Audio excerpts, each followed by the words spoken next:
Hello, we're going to read chapter 5 now, called Arithmetic. Let me double check on that.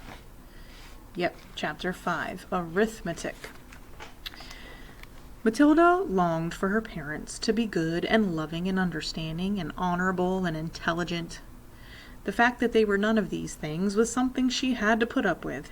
It was not easy to do so, but the new game she had invented of punishing one or both of them each time they were beastly to her made her life more or less bearable. Being very small and very young, the only power Matilda had over anyone in her family was brain power. For sheer cleverness, she could run rings around them all. But the fact remained that any 5-year-old girl in any family was always obliged to do as she was told, however crazy the orders might be. Thus, she was always forced to eat her evening meals out of TV dinner trays in front of the dreaded box.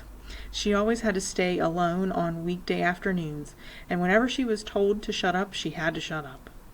Her safety valve, the thing that had prevented her from going round the bend, was the fun of devising the dishes and dishing out these splendid punishments. And the lovely thing was that they seemed to work, at any rate for short periods of time. The father in particular became less boastful and unbearable for several days after receiving a dose of Matilda's magic medicine. The parrot in the chimney affair quite definitely cooled both parents down a lot, and for over a week they were comparatively civil to their small daughter. But alas, this couldn't last. The next flare-up came one evening in the sitting room. Mr. Wormwood had just returned from work. Matilda and her brother were sitting quietly on the sofa waiting for their mother to bring in the TV dinners on a tray. The television had not yet been switched on. In came Mr. Wormwood in a loud check suit and a yellow tie. The appalling broad orange and green check of the jacket and trousers almost blinded the onlooker. He looked like a low-grade bookmaker dressed up for his daughter's wedding, and he was clearly very pleased with himself this evening. He sat down in an armchair and rubbed his hands together and addressed his son in a loud voice. "Well, my boy," he said, "your father's had a most successful day. He is a lot richer tonight than he was this morning. He has sold no less than 5 cars, each one at a tidy profit. Sawdust in the gearboxes, the electric drill on the speedometer cables, a splash of paint here and there, and a few other clever little tricks, and the idiots were all falling over themselves to buy 'em." He fished a bit of paper from his pocket and studied it. "Listen, boy," he said, addressing the son and ignoring Matilda. "Seeing as you'll be going into this business with me one day, you've got to know how to add up the profits you make at the end of each day. Go and get yourself a pad and a pencil, and let's see how clever you are." The son obediently left the room and returned with the writing materials. "Write down these figures," the father said, reading from his bit of paper. "Car number 1 was bought by me for £278 and sold for 1,425. Got that?" The 10-year-old boy wrote the 2 separate amounts down slowly and carefully. "Car number 2, the father went on, cost me £118 and sold for 760. Got it?" "Yes, Dad," the son said. "I've got that." "Car number 3 cost me £111 and sold for £999 and 50 pence. "Say that again," the son said. "How much did it sell for?" £999 and 50 pence, the father said. "And that, by the way, is another of my 50 nifty little tricks to diddle with the customer. Never ask for a big round figure. I always go just below it. Never say £1,000. Always say 999.50. It sounds much less, but it isn't. Clever, isn't it?" "Very," the son said. "You're brilliant, Dad." Notice how they're saying pounds and pence, because this book is it's taking place for like a British family, so it's not American money. But anyway, Okay.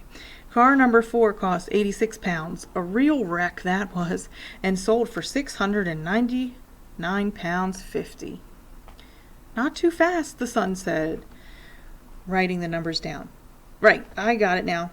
Car 5 cost 637 pounds and sold for 1,649.50. You got all those figures written down, son? Yes, Daddy, the boy said, crouching over his pad and carefully writing. Very well, the father said. Now work out the profit I made on each of those 5 cars and add 'em up.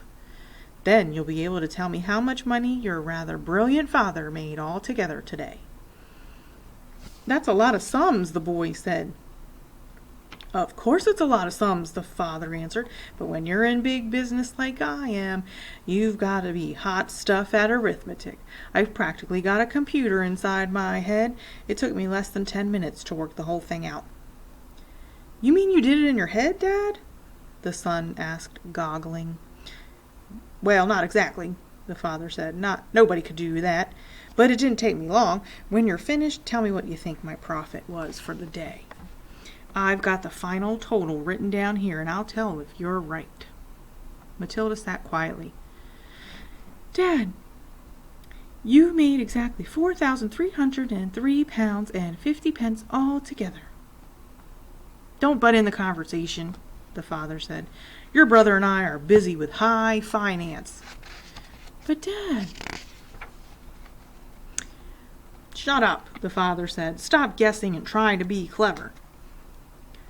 Look at your answer, Dad, Matilda said gently. If you've done it right, it ought to be 4,303 pounds and 50 pence. Is that what you've got, Dad? The father glanced down at the paper in his hand. He seemed to stiffen. He became very quiet. There was a silence, and then he said, Say that again. 4,303 pounds 50, Matilda said. There was another silence. The father's face was beginning to go dark red. I'm sure it's right, Matilda said.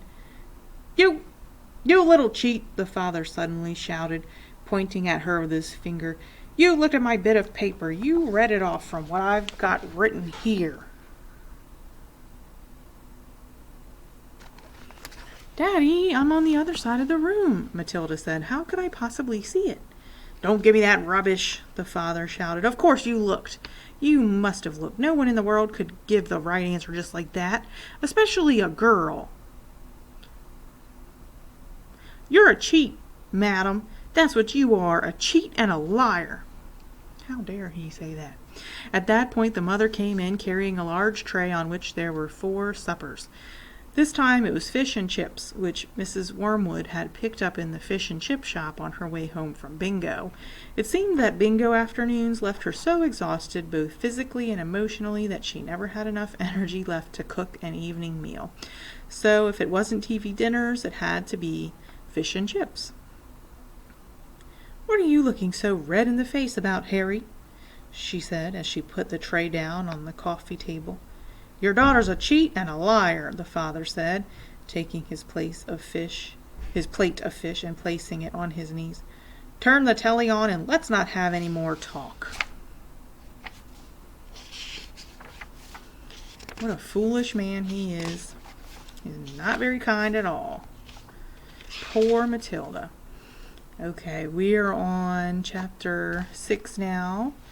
And we will read that next time. It's called The Platinum Blonde Man. I'll see you next time.